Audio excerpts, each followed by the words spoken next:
네, 오늘 말씀은 시편 100편 1절에서 5절까지 말씀입니다.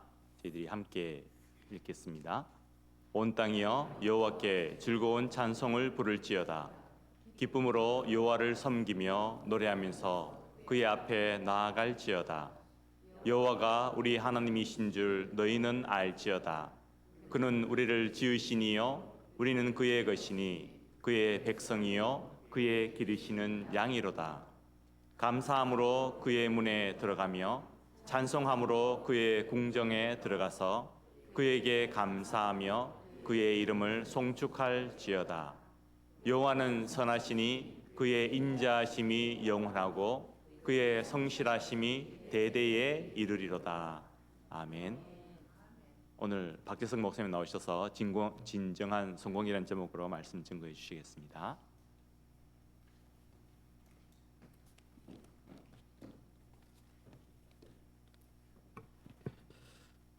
네, 여러분들 수요 예배 오신 한 분 한 분 주님의 이름으로 축복합니다. 잠깐 조금 색다르게 해볼까요? 앞뒤 계신 옆에 계신 분들 보고 한번 인사해 보면 좋겠습니다. 성공하실 겁니다. 네, 네, 네. 성공하실 겁니다. 네, 네. 여러분들 혹시 성공을 싫어하시는 분은 안 계시죠?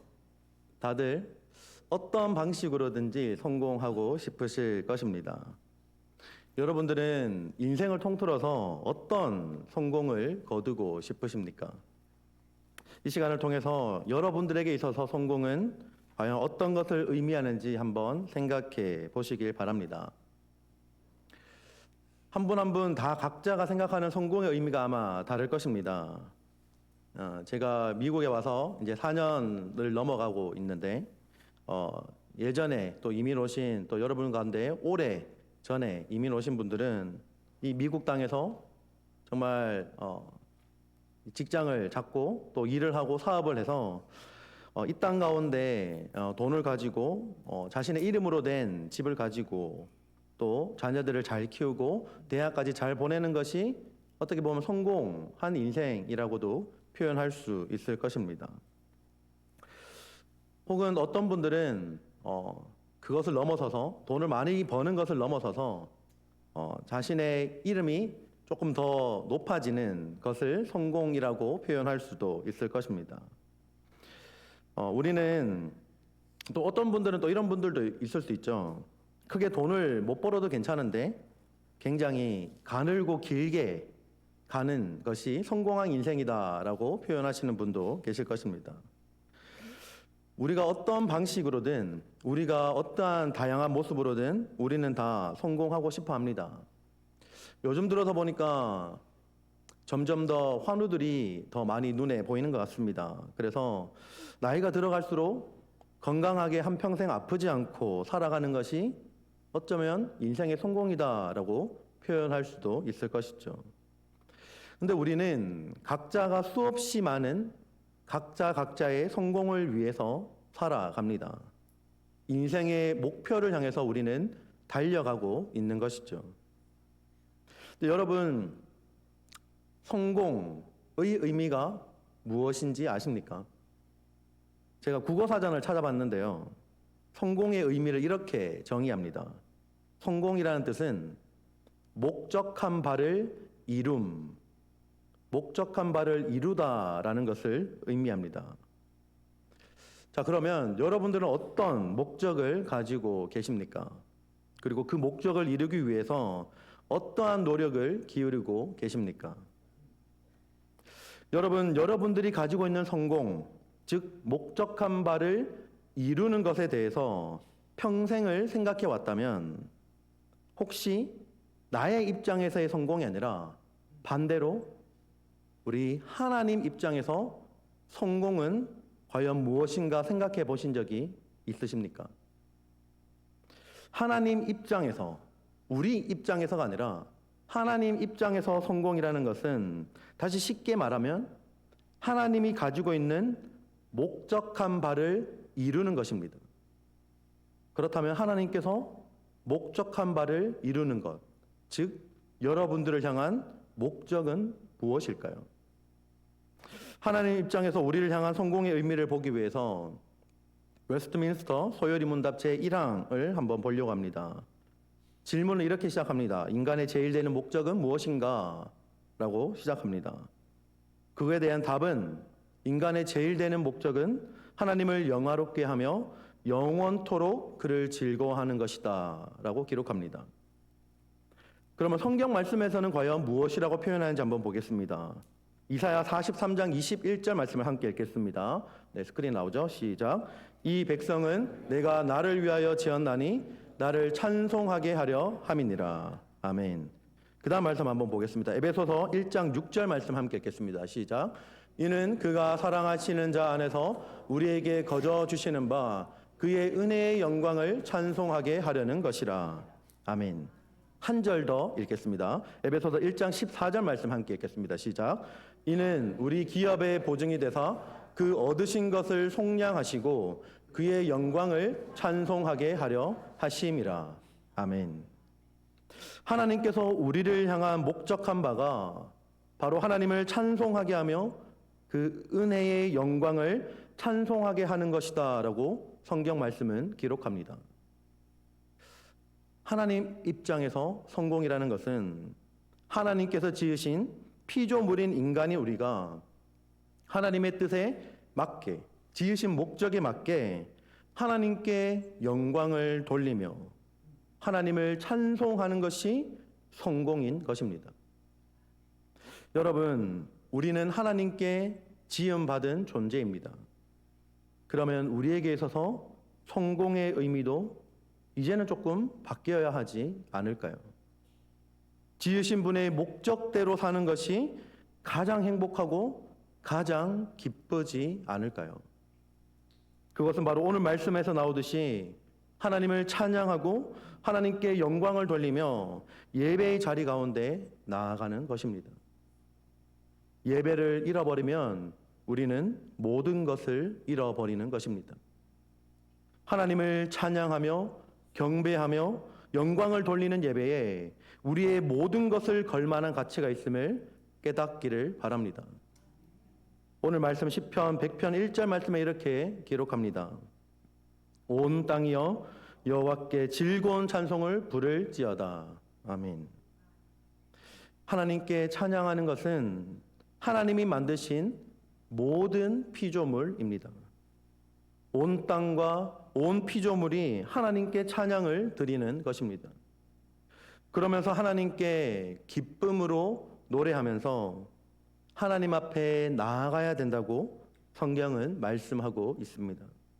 2절 말씀에 이렇게 기록합니다. 기쁨으로 여호와를 섬기며 노래하면서 그의 앞에 나아갈지어다. 그리고 3절 말씀에는 이렇게 기록하죠. 여호와가 우리 하나님이신 줄 너희는 알지어다. 그는 우리를 지으시니요 우리는 그의 것이니 그의 백성이요 그의 기르시는 양이로다. 아멘. 우리가 하나님 앞에 나아가는데 여호와 하나님이 누구신지 알라라고 말합니다. 여러분, 하나님이 누구십니까? 그는 우리를 지으시니요 우리는 그의 것이고 그의 백성이고 그의 기르시는 양입니다. 하나님께서 우리의 목자 되시며 우리는 그를 따르는 하나님을 따르는 양들입니다. 하나님께서 우리를 지으셨으니 우리는 존귀한 자들입니다. 우리는 하나님의 것이고 그리고 하나님의 백성이기 때문에 존귀한 자들입니다. 여러분은 존귀한 자입니다. 믿으십니까? 아멘.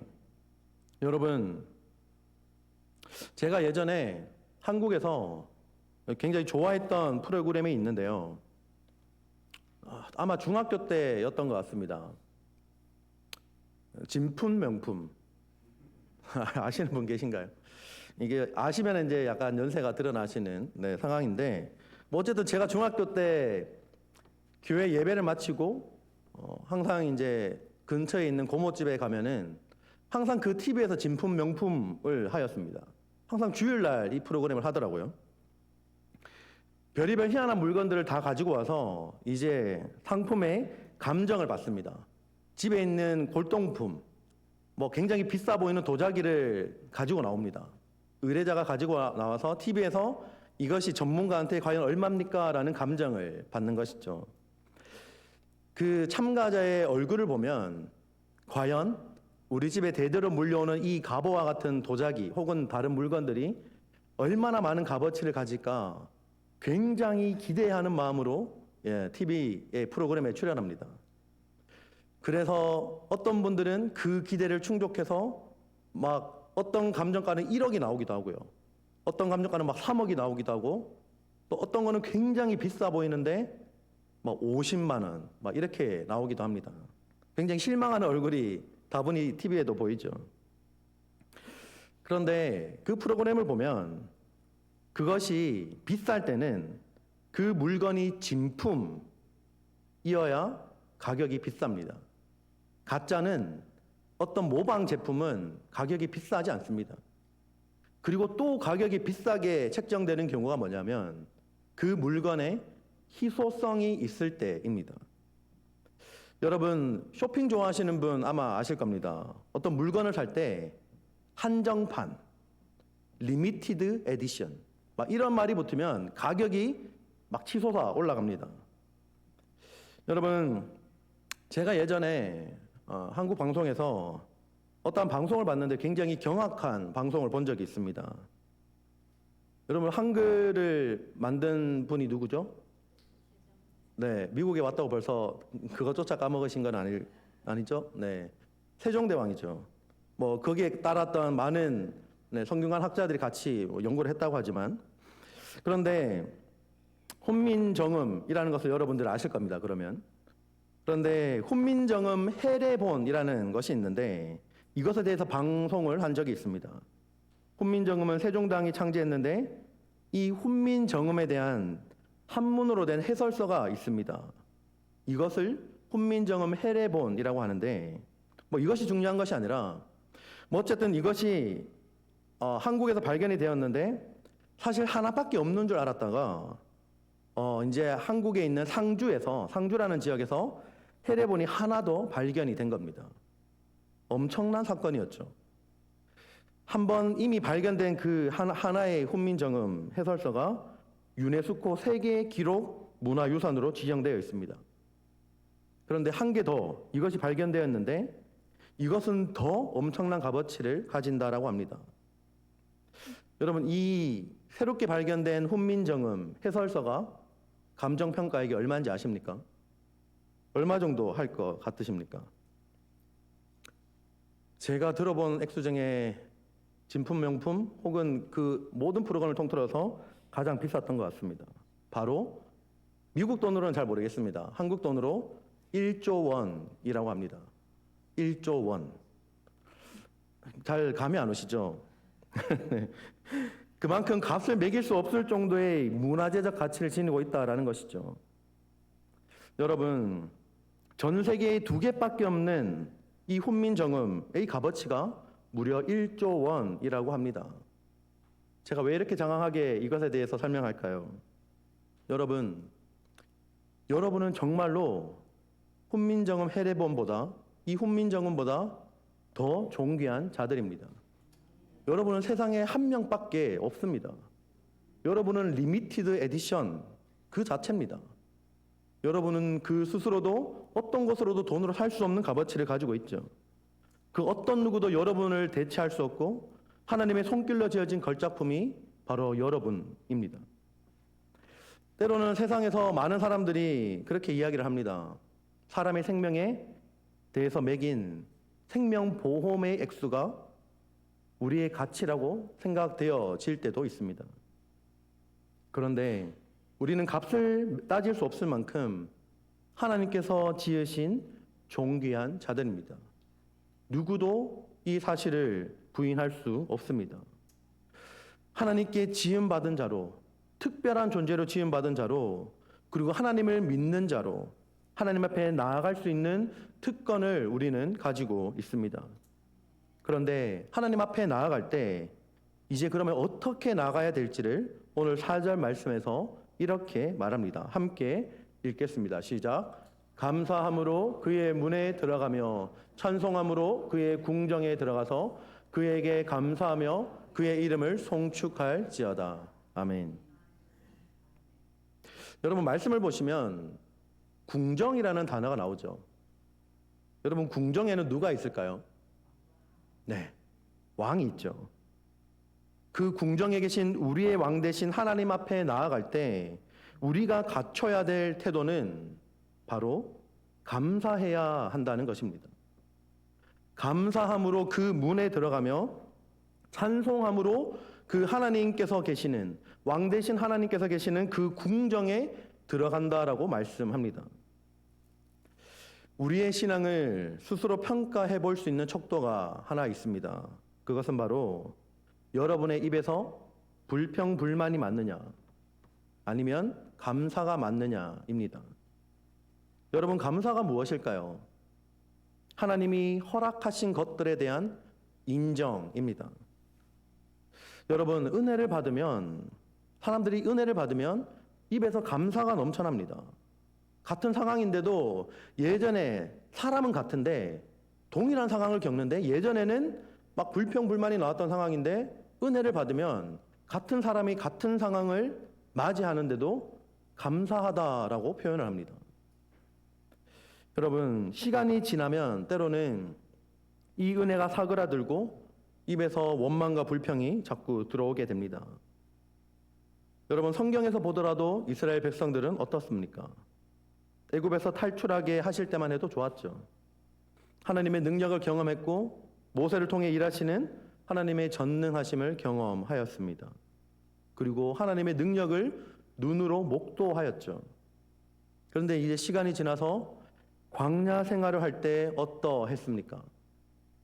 만나를 내려주신 하나님 앞에 뭐라고 불평합니까? 이제 고기 좀 달라고 불평합니다. 그리고 고기를 먹으니까 또 어떻습니까? 광야길을 걸으니까 목이 마르니까 이제 물을 좀 달라고 원망합니다. 그래서 차라리 이럴 거면 애굽으로 돌아가는 게 낫다고, 노예로 지내는 것이 낫다라고 원망하고 불평했죠. 그 결과 많은 이스라엘 백성들이 죽임을 당하게 되었습니다. 여러분, 우리의 삶 가운데도 항상 성경을 보게 될 때 구약시대 사람들이 우리와 별반 다를 것이 없음을 늘 느끼고는 합니다. 언제나 우리도 우리 자신에게만 관심을 가지고 우리가 겪는 상황과 환경에만 집중하게 된다면 동일하게 하나님을 향한 원망과 불평이 생길 수 있다는 것입니다. 감사는 우리가 처한 환경과 상황보다 바로 하나님에게 초점을 맞출 때 나올 수가 있습니다. 그래서 우리는 성경에서 기록하듯이 범사에 감사할 수 있어야 하는 것이죠. 어느 순간부터 하나님께서 주신 은혜를 잃어버리고 감사를 잃어버리고 원망과 불평이 새어나올 때 우리는 우리 스스로를 하나님과의 관계로 다시 한번 점검해 볼 필요가 있습니다. 이스라엘 백성들은 조금만 힘들어도, 조금만 목이 말라도, 조금만 배가 고파도 하나님께 원망하고 그리고 궁극적으로 도착해야 될 약속의 땅인 그 가나안이라고 하는 목표를 잃어버렸습니다.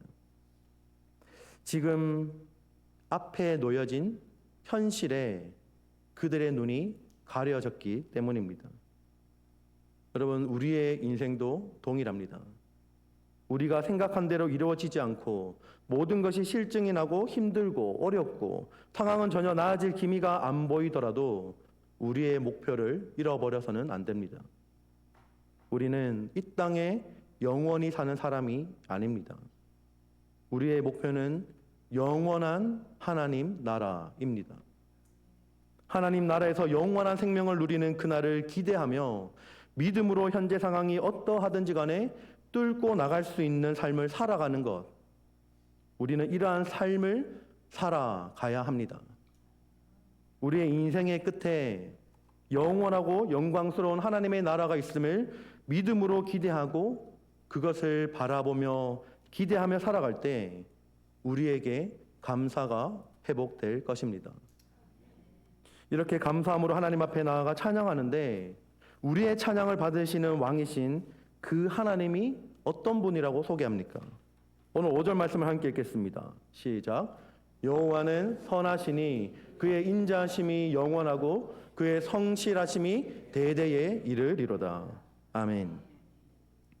여러분, 이 시편 100편 5절 말씀의 성경 히브리어 원문을 보면 성경 그 원문의 접속사 왜냐하면이라는 단어가 생략되어 있습니다. 이제 성경 한글로 번역할 때 이 단어가 빠진 것이죠. 다시 한번 원문대로 번역을 한다면 우리가 감사함으로 하나님의 성전문에 들어갈 수 있고 찬송함으로 하나님의 뜰에 들어가며 하나님의 이름에 무릎을 꿇을 수 있는 것은 왜냐하면 하나님께서 선하신 분이기 때문이고 하나님께서 인자하심이 영원하기 때문이고 하나님의 성실하심이 끝이 없기 때문입니다 라는 고백을 하는 것입니다. 여러분, 우리의 왕 되신 하나님께서는 선하신 분입니다. 인자하심이 영원한 분입니다. 그리고 그의 성실하심은 대대손손 이르는 분입니다. 우리가 찬양을 드리는 왕 되신 여호와 하나님께서는 우리 찬양을 받기에 합당하신 분임을 믿으시길 바랍니다. 여러분, 여러분에게 있어서 이제는 오늘 말씀을 통하여 성공의 의미가 바뀌어지기를 소망합니다. 목적한 바를 이루는 것이 성공의 정의라고 한다면 우리에게 있어서 진정한 성공의 의미는 하나님께서 지으신 목적대로 하나님을 찬양하고 하나님께 영광을 돌리며 하나님을 즐거워하는 것이 되어야 할 줄로 믿습니다. 하나님께서 허락하신 삶의 자리에서 하나님께서 지어주신 존재로 하나님의 소유가 된 사람으로 하나님의 백성과 하나님께서 길러주시는 그 양으로 살아가기 위해서는 하나님의 말씀을 듣고 그 말씀에 순종하며 살아가기를 바랍니다. 항상 삶의 자리에 감사하며 하나님을 찬양하며 예배하는 삶 되기를 바랍니다. 그러한 삶이 우리가 하나님께 올려드리는 향기로운 찬송이 될 것이고 그것이 바로 우리가 삶으로 쓰는 시편 100편이 될 것입니다. 여러분, 우리가 다 가지고 있어도 우리 인생 가운데 하나님이 없으면 단언컨대 그 인생은 실패한 인생입니다. 오늘 말씀처럼 하나님 편에서의 진정한 성공을 향해 나아갈 수 있는 우리 모두가 되기를 주님의 이름으로 축복합니다. 함께 찬양하며 나아가기를 원합니다.